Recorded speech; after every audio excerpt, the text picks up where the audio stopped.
Hi friends, இன்றைக்கி job அப்டேட்ஸில் நம்ம என்ன பார்க்க போகிறோம்னா OFB ரெக்யூர்மெண்ட். OFBயில் பார்த்தீங்கன்னா வேலைவாய்ப்பு விட்டுருக்காங்க. அதை பற்றி தான் இன்றைக்கி நான் பார்க்க போகிறோம். அதுக்கு முன்னாடி நீங்கள் இன்னும் நம்ம சேனலை சப்ஸ்கிரைப் பண்ணலன்னா உடனே சப்ஸ்கிரைப் பண்ணுங்கள், லைக் பண்ணுங்கள், ஷேர் பண்ணுங்கள். ஆர்கனைசேஷன் நேம் பார்த்தீங்கன்னா ordnance factory board OFB. Job category வந்து பார்த்தீங்கன்னா central government apprentice training. Total number of vacancy பார்த்தீங்கன்னா 6060 போஸ்ட் வந்து வேகன்சியில் இருக்குது. ஜாப் லொக்கேஷன் பார்த்தீங்கன்னா all over India. Name of the post and number of vacancy பார்த்தீங்கன்னா டோட்டலாக 6060 போஸ்ட் வந்து வேகன்சியில் இருக்குது. அதர் ஸ்டேட் இன்க்ளூடிங் தமிழ்நாடு இதெல்லாம் சேர்த்து பார்த்தீங்கன்னா 6060 போஸ்ட் வந்து வேகன்சியில் இருக்குது. அதில் பர்டிகுலராக தமிழ்நாட்டில் மட்டும் பார்த்தீங்கன்னா கோர்டைட் ஃபேக்ட்ரி அரவன்காடு அங்கே பார்த்தீங்கன்னா 187 போஸ்ட் வந்து வேகன்சியில் இருக்குது. இன்ஜின் ஃபேக்ட்ரி ஆவடி சென்னை அங்கே பார்த்தீங்கன்னா 125 போஸ்ட் வந்து வேகன்சியில் இருக்குது. ஹெவி அலாய் பெனிட்ரேட்டர் ப்ராஜெக்ட் திருச்சிராப்பள்ளி அங்கே வந்து பார்த்திங்கன்னா 89 போஸ்ட் வந்து வேகன்சியில் இருக்குது. Heavy vehicle factory Avadi Chennai அங்கே பார்த்தீங்கன்னா 295 போஸ்ட் வந்து வேகன்சியில் இருக்குது. Ordinance clothing factory Avadi Chennai அங்கே வந்து பார்த்திங்கன்னா 242 போஸ்ட் வந்து வேகன்சியில் இருக்குது. இதெல்லாம் பார்த்திங்கன்னா தமிழ்நாட்டில் மட்டும். எஜுகேஷன் குவாலிஃபிகேஷன் பார்த்திங்கன்னா ஃபார் நான் ஐடிஐ கேட்டகரி. ஐடிஐ வந்து படிக்காதவங்களுக்கு பார்த்திங்கன்னா நீங்கள் வந்து 10th ஸ்டாண்டர்ட் பாஸ் பண்ணிங்கன்னா இந்த ஜாபுக்கு வந்து நீங்கள் eligible. Minimum 50% of marks in aggregate.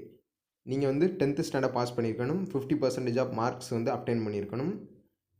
40% of marks in mathematics and science. For ITI category ITI படித்தவங்களுக்கு பார்த்தீங்கன்னா எந்த டிபார்ட்மெண்ட்டில் வந்து வேக்கன்சி இருக்கோ நீங்கள் வந்து அந்த கோர்ஸ் வந்து கம்ப்ளீட் பண்ணியிருக்கணும். ஃபார் எக்ஸாம்பிள் பார்த்தீங்கன்னா வெல்டர் கம்ப்ளீட் பண்ணியிருக்கணும், ஃபிட்டர் கம்ப்ளீட் பண்ணியிருக்கணும். இந்த மாதிரி நீங்கள் உங்களுக்கு வேக்கன்சி இருக்குது, அதை வந்து நீங்கள் டீட்டெயிலாக பார்த்துட்டு அப்ளை பண்ணுறவங்க அப்ளை பண்ணிக்கோங்க. ஏஜ் லிமிட் பார்த்தீங்கன்னா ஃபார் ஜென்ரல் அண்ட் யூஆர் கேண்டிடேட்ஸ்க்கு வந்து 15 வயசுலேருந்து 24 வயசுக்குள்ளே இருந்தீங்கன்னா நீங்கள் வந்து இந்த ஜாபுக்கு வந்து எலிஜிபிள்.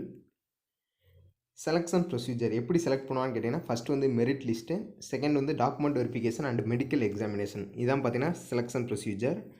அப்ளிகேஷன் ஃபீஸ் பார்த்தீங்கன்னா அப்ளிகேஷன் ஃபீஸ் வந்து ₹100 பார்த்தீங்கன்னா 100 வந்து நான் ரீஃபண்டபுள்னு சொல்லியிருக்காங்க. 100 வந்து நீங்கள் பே பண்ணிட்டீங்கன்னா உங்களுக்கு நான் ரீஃபண்டபுள், ரீஃபண்ட்லாம் கொடுக்க மாட்டாங்க. இதை வந்து நீங்கள் ஆன்லைன்லேயே பே பண்ணிக்கலாம். Debit card, credit card, cash card, wallets இதெல்லாம் யூஸ் பண்ணி நீங்கள் பே பண்ணிக்கலாம். கீழே நோன்னு சொல்லியிருக்காங்க பாருங்கள். No fee required to be paid by SC ST PWT female transgender candidates. உங்களுக்குலாம் பார்த்தீங்கன்னா ஃபீஸ் கிடையாது. யாருக்கெல்லாம் பார்த்தீங்கன்னா SC ST PWT female candidates transgender அவங்களுக்குலாம் பார்த்தீங்கன்னா ஃபீஸ் கிடையாது. மித்த எல்லாத்துக்கும் வந்து பார்த்தீங்கன்னா ₹100 வந்து பே பண்ணணும். இந்த ஜாபுக்கு வந்து எப்படி அப்ளை பண்ணுறது அப்படின்னு கேட்டிங்கன்னா நோட்டிஃபிகேஷனோட லிங்க் வந்து என்னோட டிஸ்கிரிப்ஷனில் கொடுத்துருக்கேன். அதை கிளிக் பண்ணி டவுன்லோட் பண்ணிக்கோங்க. டவுன்லோட் பண்ணி படித்து பார்த்துக்கோங்க. படிச்சுட்டு நீங்கள் எலிஜிபிளாக தெரிஞ்சுக்கோங்க.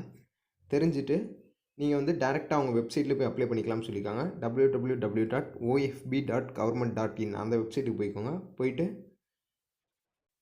நோட்டிஃபிகேஷனை படித்து பார்த்துட்டு நீங்கள் அந்த வெப்சைட்டில் போய் அப்ளை பண்ணிக்கலாம். ஃபைனலாக நீங்கள் அப்ளை பண்ண அப்ளிகேஷனை வந்து ஒரு பிரிண்ட் எடுத்து வச்சுக்கோங்க. ஃபியூச்சர் ரெஃபரன்ஸுக்கு தேவைப்படலாம். இம்பார்ட்டன்ட் டேட் பார்த்தீங்கன்னா இந்த அப்ளிகேஷன் வந்து எப்போ இருந்து அவைலபிளில் இருக்குன்னு பார்த்தீங்கன்னா 10/1/2020 அவைலபிளில் இருக்குது. இந்த ஜாபுக்கு வந்து அப்ளை பண்ண போகிறேன்னு நினைக்கிறவங்க வந்து 9/2/2020 அதுக்குள்ளே அப்ளை பண்ணியிருங்க. 9ஆம் தேதி 2ஆம் மாதம் 2020 அதான் பார்த்தீங்கன்னா லாஸ்ட் டேட்டு. அதுக்கு மேலே அப்ளை பண்ண முடியாது. ஆன்லைனில் மட்டும்தான் அப்ளை பண்ண முடியும்.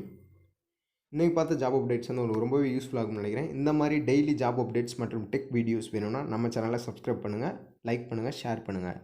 இந்த விஷயத்தை உங்கள் நண்பர்களுக்கும் ஷேர் பண்ணுங்கள். தேங்க்யூ.